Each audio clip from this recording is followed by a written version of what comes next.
گزشتہ روز فیصلہ آیا سپریم کورٹ آف پاکستان سے پاکستان میں انتخابات 2 صوبوں میں پنجاب اور خیبر پختونخوا میں انتخابات کے حوالے سے، اور پھر اس کے اوپر ایک حکومتی رد عمل سامنے آیا جس میں انہوں نے ایک کنفیوژن کریٹ کرنے کی کوشش کی۔ انہوں نے کہا کہ یہ 3-2 کا اکثریتی فیصلہ نہیں ہے، جو ڈائریکشن آئی ہے اس میں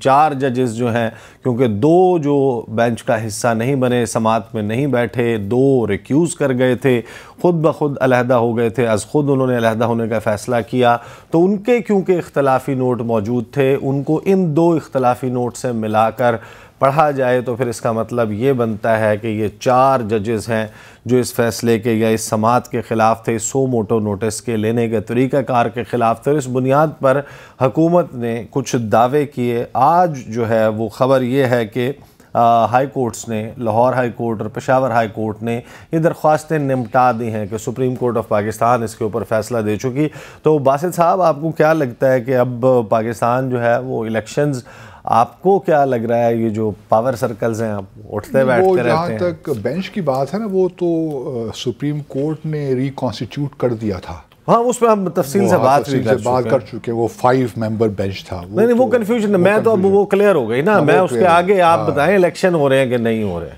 نہیں، الیکشنز تو میں نے صرف کل بھی کہا تھا کہ میں تو الیکشنز 90 دن کے اندر ہوتے نہیں دیکھ رہا۔ الیکشن کمیشن اب تھوڑا سا ایکٹیویٹی شو کر رہا ہے، مشاورت بھی ہو رہی ہے۔ اب پریزیڈنٹ صاحب کب مشاورت ہوتی ہے، گورنر کے ساتھ کب ہوتی ہے، اب دیکھتے ہیں۔ لیکن میں، جس طرح میں نے پہلے بھی کہا کہ مجھے I do not see کہ elections are taking place in 90 days۔ اب elections کیونکہ رمضان کا مہینہ آگے آ جائے گا، پھر عید الفطر آ جائے گی، تو وہ 15 اپریل تو ہم انہی کیس کراس کر جائیں گے۔ اب اس کے بعد کتنا حکومت لے کر آگے جا سکتی ہے، واللہ عالم بالصواب۔ لیکن یہ سارے معاملات دوسرے معاملات کے ساتھ بھی جڑے ہوئے ہیں، جس طرح میں نے کل بھی ذکر کیا، ڈسکوالیفیکیشن، پاسٹو پوٹینشیل ڈسکوالیفیکیشن ہے عمران خان کی، اس کے ساتھ بھی کسی نہ کسی حد تک یہ معاملات جڑے ہوئے ہیں۔ اچھا، کچھ معنی باسط صاحب ڈسکوالیفیکیشن کے ساتھ معاملات جڑے ہوئے ہیں، کل بھی آپ نے یہ پروگرام میں کہا تھا آپ ڈسکوالیفیکیشن کے لیے بڑے پر یقین ہیں، آپ کہتے ہیں نہیں، میں یقین